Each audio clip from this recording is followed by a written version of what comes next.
There's mixed reaction on social. Yeah, he just went on Top Takes Daily to talk about it.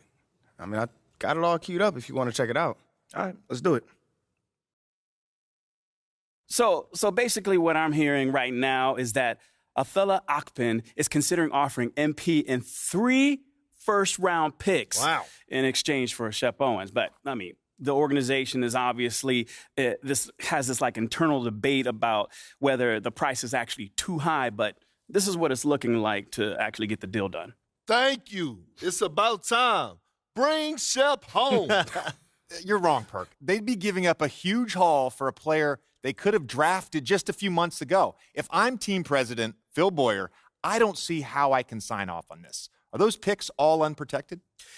Well, obviously it sounds a little ridiculous, right? But, I mean, from what I'm hearing, yes, you're correct. But Athellah Akpin was told to quote, blow them away in order to make this happen. Well, he did.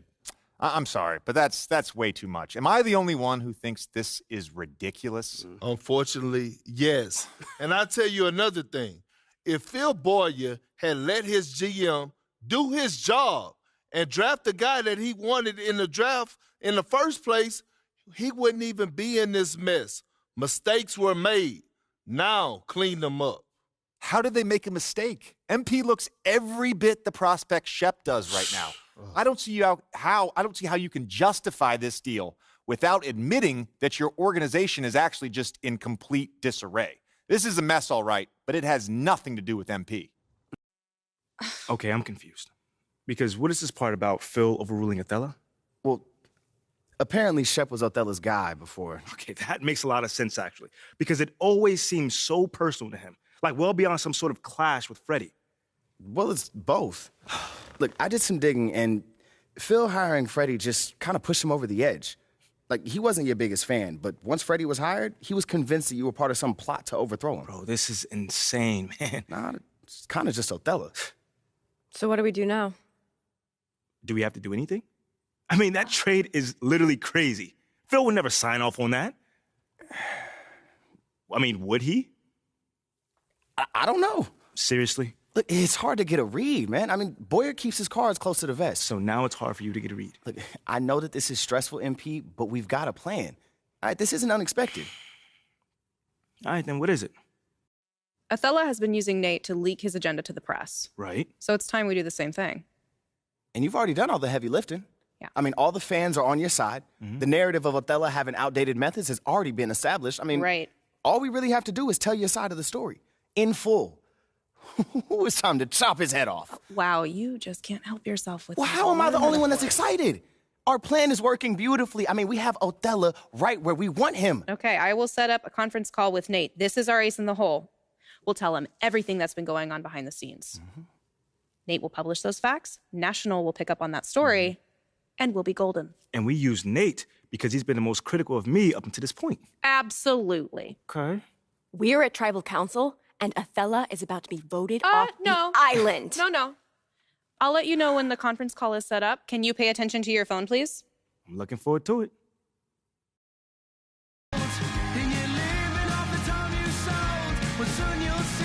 Yeah. So if I play against somebody and they're using KD or LeBron and I use myself and I win, oh wow, oh yeah. Everybody's going to hear about it? For sure. The whole city's going to, yeah. I'm real competitive.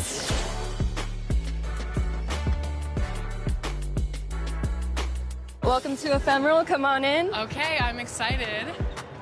What would you like to get tattooed today?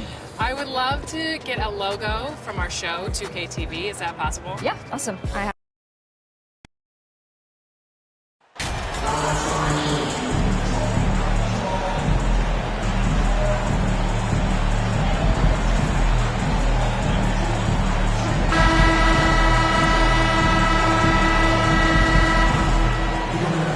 All right, Doris, we're right in the thick of the season, but I got a very important question for you here.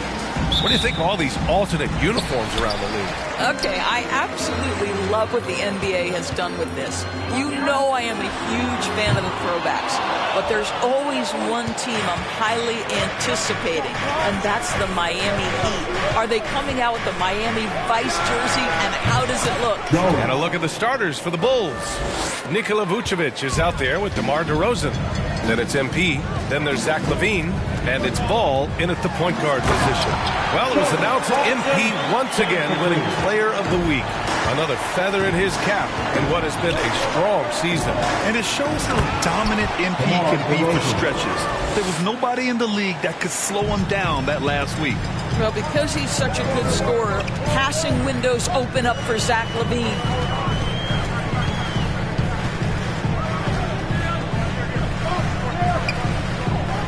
Outside Sexton. Markkanen outside. 6 to shoot.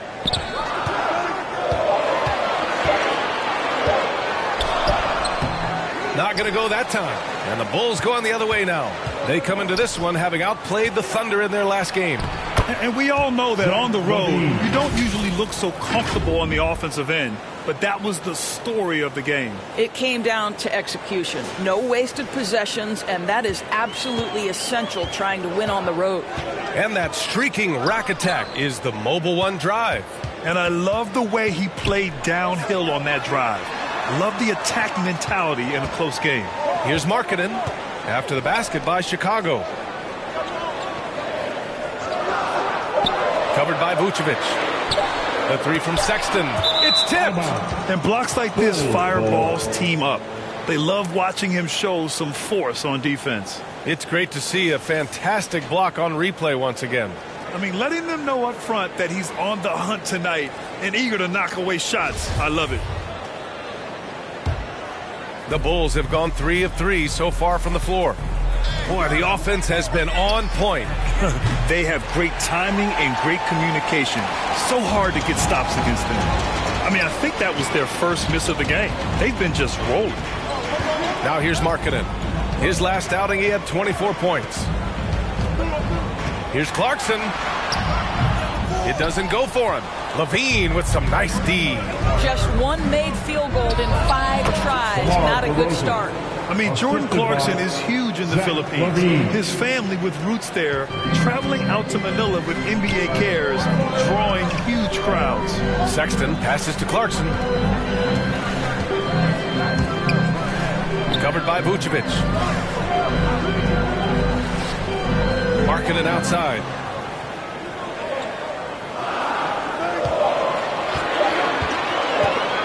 Over LaVine. The Jazz with another miss. And Clarkson in 2018 suited up for the Philippines national team. Clarkson's NBA games are a must-watch in the Philippines. Kids watching Clarkson's games in the morning before heading to school. They say, forget the cartoons, we want to watch hoops. And Utah calls time here. Their last game, a win against the Suns, looking to carry it into this one. And I'll tell you, that was not an easy environment to play in. It was a hostile crowd on the road, but it didn't bother them at all. Well, the best way to silence a crowd is with your offensive game. Those fans got quiet in a hurry when the buckets started raining down. So Chicago going with an almost entire new group here. Andre Drummond is checked in for Nikola Vucevic. Williams comes in for DeMar DeRozan. Green's checked in for LaVine. And it's White in for Ball. Now here's Dunn.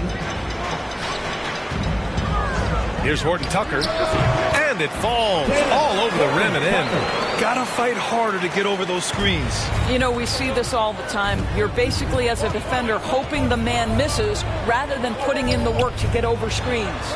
Jones from outside. Hits the trifecta. Jones has got 9 points. Well, you figured the advertising offers would come rolling in for MP. He'll be the new face of Kia in their NBA campaign. I'll tell you what, not a bad face to have in the world of endorsements. MP is getting better each day, and sponsors are taking notice. Horton Tucker can't hit. Chicago with the ball. They're on a 15-4 run. That's good from Jones. And the assist by White. 12 points for him. Man, they're having a hard time defending the triple. That's 3 in a row. Offensively, it's been a struggle for them. Yeah, they need to string together some shots to have any kind of chance. Good work there as it goes. Yeah, that's just a nice pass. This was one of college basketball's premier playmakers, done showing great vision. And it's the Bulls with the ball. The Jazz making their last shot. Counted from distance. 12 straight points off threes. This defense is not extending very well.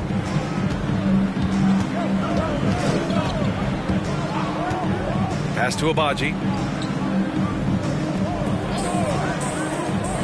To the left wing. Dunn outside. Over Drummond. Drummond grabs the miss. For Chicago, they've gone an impressive 8 of 9. Ooh, a clear foul there on the missed shot. So he'll get a pair at the line. Well, that was clearly a foul. Team foul. Shooting for Chicago. Jones. 2 shots.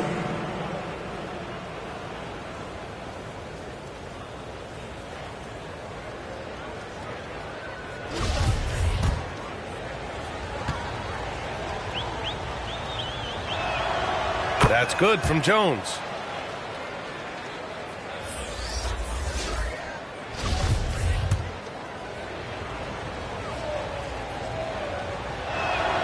And so he makes both from the line. Utah has gone 0 for 2 from outside. Dunn right side. Pass to Gay. 4 seconds left. And a foul called on the way up. So he'll take 2 from the free throw line. That's his first personal. Man, he made sure. Substitution on the court. And a little under 2.5 minutes gone by here in the second quarter. Jones misses. The Jazz have gone 6 of 14 in the second quarter. Kelly Olynyk is out there with Lauri Markkanen. Then there's Colin Sexton. Then it's Jordan Clarkson. That's the group for Utah right now.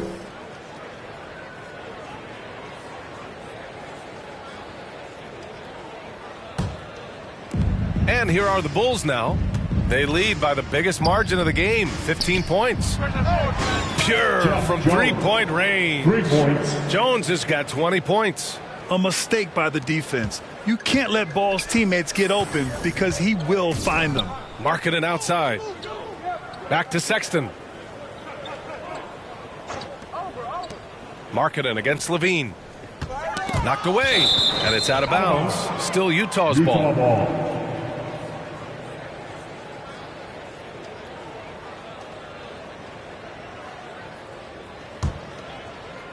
3 minutes of action thus far in the second.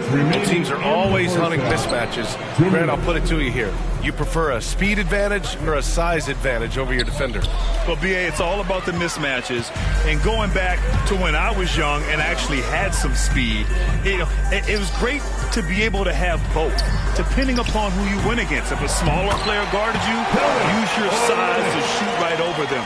And if a bigger defender was on you, then yes, use your speed to turn the corner and get to the rim. So it depended upon who was guarding you.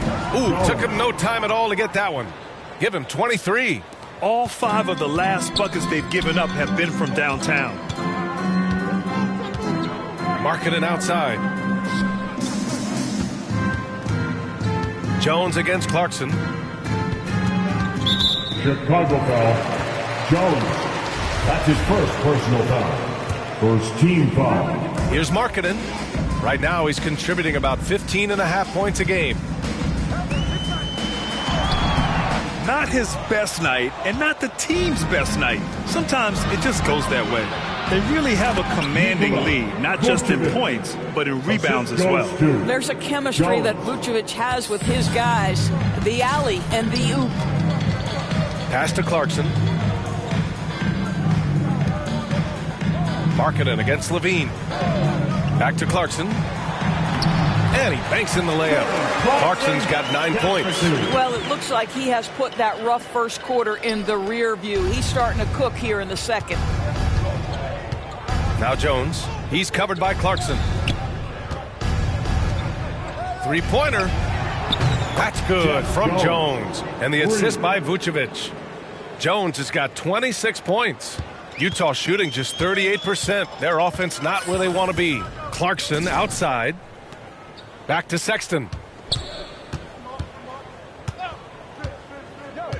There's 21 seconds left in the first half. Doesn't go that time. Jones with some nice D. And up the court come the Bulls on the break. Tips it up. Their system is running smoothly, and the gap on the scoreboard is widening. You do like that the offense is humming along. They're putting in the effort to distance themselves. Chicago foul. Jones. Second personal foul. Second team foul. First free throw is good. And so Clarkson nails both of them. Here's White. Jones from outside. What a play! He drains it at the buzzer! What a huge shot to beat the buzzer. My goodness. Well, that's the perfect end to the quarter for them. You have no idea how much of an effect those buzzer beaters can have on a team's momentum. And so it's the Chicago Bulls with a gigantic 33-point lead at the close of the quarter. They've had incredible success defensively, taking away good looks and pressuring shooters. We're coming right back. Don't go anywhere.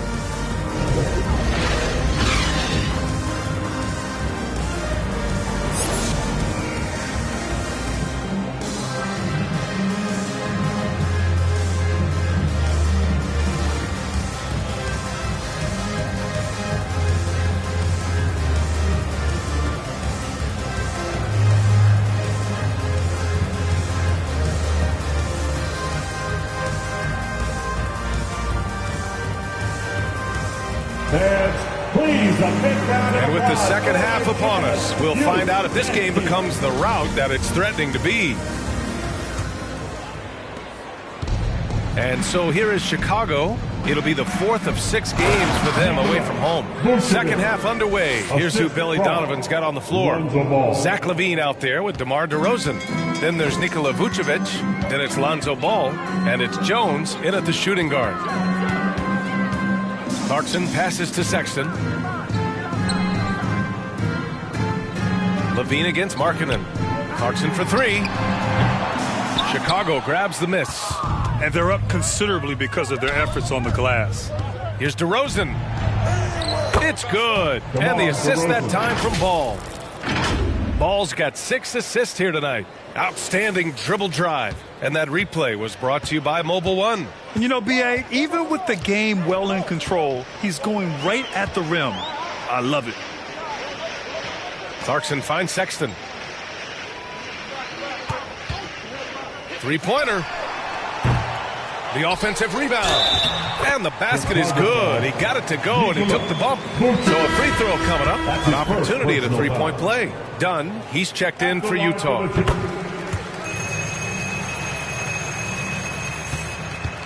Here are the Bulls with the ball. Outside LaVine. Pass to Jones. From deep three-point range. And again for 3. Buries his 10th triple of the game. Unbelievable, B.A. Unbelievable. Markkanen outside. Back to Dunn.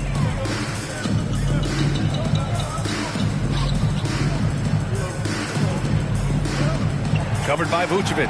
Clock at 6. To the paint. Here's Olynyk. Oh, and makes it with the kiss.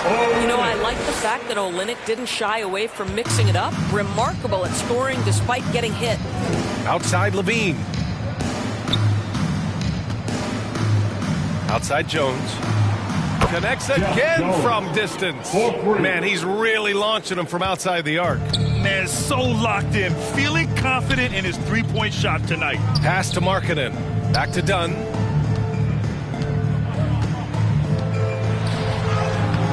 Good work defensively by DeRozan. Boy, that's one he wishes he could have back, especially against soft defense. And a different kind of score. DeRozan attempted 741 mid-range jumpers last year, almost 300 more than anyone else. Outside Sexton. Pass to Markkanen. Olynyk with the ball. Outside Sexton. Here's Dunn. Knocks down the triple. Dunn's got his first 3 points of the game. And Grant DeRozan. High volume from the mid-range and extremely accurate. You know, B.A., he consistently makes about half those shots. And defensively, you know that's his favorite area. But his ball handling and vertical negate anything you throw at him. Markkanen outside. Dunn outside.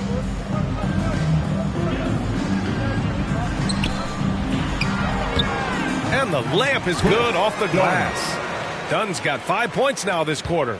Hey, they're just getting pushed around inside. DeRozan passes to Jones. Ball against Sexton. Jones from outside. Yes, sir, and it's Ball with the assist that time. Ball's got assist number 8 here already in the game. Markkanen outside. Pass to Sexton. 1:11 left in the third quarter here. Puts it up from 12. And rebounded by Zach LaVine. I'll tell you, it feels all night like this guy's been forcing shots. Good! Another from 3. All game long, the threes have been pouring in for him. There is nothing stopping his shot. And you know this is already a game he'll never forget. He's trying to make it a game the world never forgets. And up the court come the Bulls on the break. DeRozan for 3, and again, it's the Bulls from deep. His shooting has been fantastic, and this team has leaned on him. Outside Sexton. Pass to Olynyk. Markkanen with it. Right wing. Dunn outside. They need this. And it's cleared by Vucevic. Vucevic has got double-digit rebounds now in the game. Out of bounds. It'll be Utah's ball. Both teams will make substitutions. So it's the Bulls winning this one easily. A statement road victory. So impressive. The statement indeed, B.A. It was in enemy territory. They controlled the game and took the crowd completely out of it. That's how you win on the road. And that'll wrap it up, folks. For Allie LaForce, Grant Hill, and Dorisburg, this is Brian Anderson. Thank you for watching tonight's game. So long, everyone. Rocket Man drop on the ground. Rocket Man got your man. Rocket Man fly to Japan. Rocket Man, he don't ever land. Rocket Man.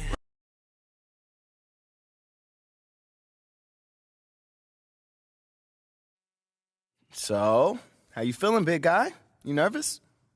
I wouldn't say nervous, but I don't do stuff like this normally, so I am kind of. Okay, well, we're doing this on speakerphone, so if you need any help, we'll be jotting down some answers on our phones so we can show you. More like suggestions. It's most important for you to handle this in a way that feels comfortable for you. Mila, I really appreciate your support, Yeah. I know, battling it out in the press isn't how you want to go about it. As soon as you made a decision, I was on board.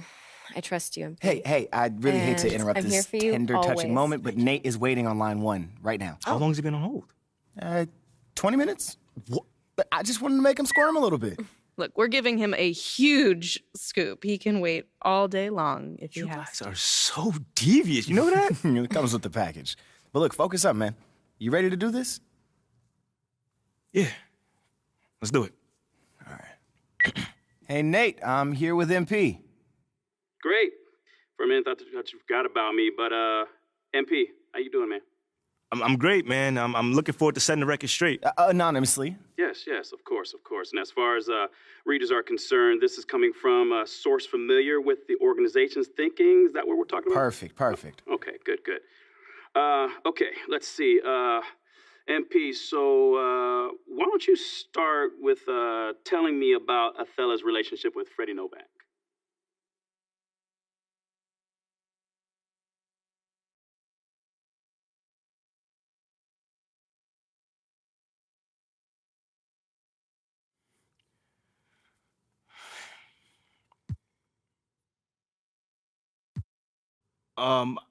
Okay, so I haven't really seen them interact with each other much, but from what I understand, Othello is convinced that Freddie is angling for his job.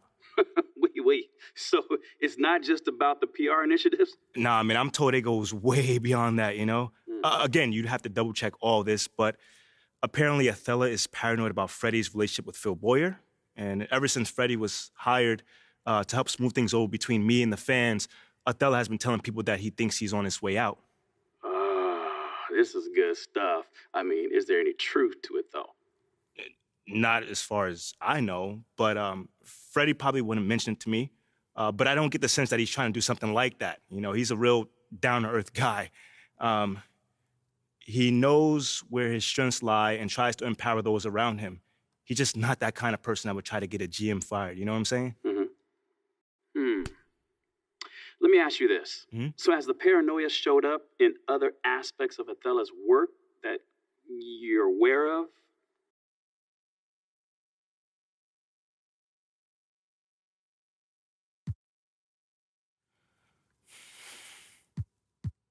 I mean, the biggest example is the trade proposal. He thinks that if he trades me, that means that Freddie has failed. And if Freddie has failed, then Freddie gets fired. And if Freddie gets fired, then Othella's safe. Whoa. So he's GMing now to save his job, not to help the team? Exactly. This is some pretty explosive stuff, man. But while we're at it, is there anything else I should know about? Yeah, at the end of the day, man, Othella Akpem is a good man who just lost his way. You know, he's worried about his job security. That's why he's making decisions that will cripple the franchise for years to come. You know, he wants to give away 3 first-round picks in addition to me for Shep Owens. I mean, why would you do that when I'm at least the same level prospect as Shep? I'll tell you why, because he's paranoid and bitter. You know, and it all started when Phil Boyer overruled him on draft night. So he was in favor of Shep all along? Correct. Yep. But then I started finding success on the court. Freddie's plan started working off the court as well, and Othella just went off the deep end. And now we're here. You know, he's fighting for everything the organization is trying to do to improve because he feels threatened. You know, and when a guy like Othella feels like his back is against the wall, he lashes out, and that's exactly what we're seeing here. You know, it's unfortunate, but I got nothing against the guy personally. I'm just say that. But he's just not in his right mind at all. And he's got to go before he throws the next 10 years down the drain just to satisfy his own ego. You know, I think that's going to have to do it for today, Nate. You good? I'm more than good. This is what us reporters live for. But I've got to verify all this, of course. Of course. And, I mean, this is a tremendous scoop. And if I have any questions, I'll reach out. But otherwise, you gentlemen have a great day. Thank you, Nate. Pleasure working with you. So how'd I do?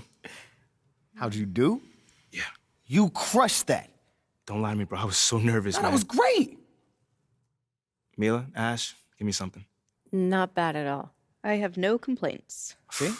Now, we wait. Now, I expect the report to be out in a few days, so until then, you just do what you do. Ball out. Ball out. That's right. Rocket man, rocket man, never out of gas. Rocket man, another bag. Rocket man, too bad. Rocket man, way too fast. Rocket man,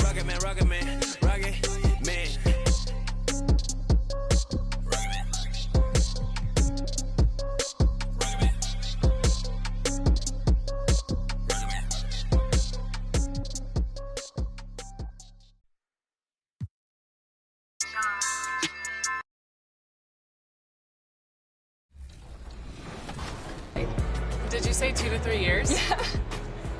I don't know if you're being sarcastic or not. It's up to 3 years. What? Yeah. I thought they said 6 to 8 weeks. No. My mom's gonna kill me. Chris Manning would never do this for the show, by the way. Are you ready? Ready as I'll ever be. Awesome, let's go. Heavy is the crown, heavy is the crown. You better work. Didn't I come to play? Knocking off the pawns, yeah, we move on.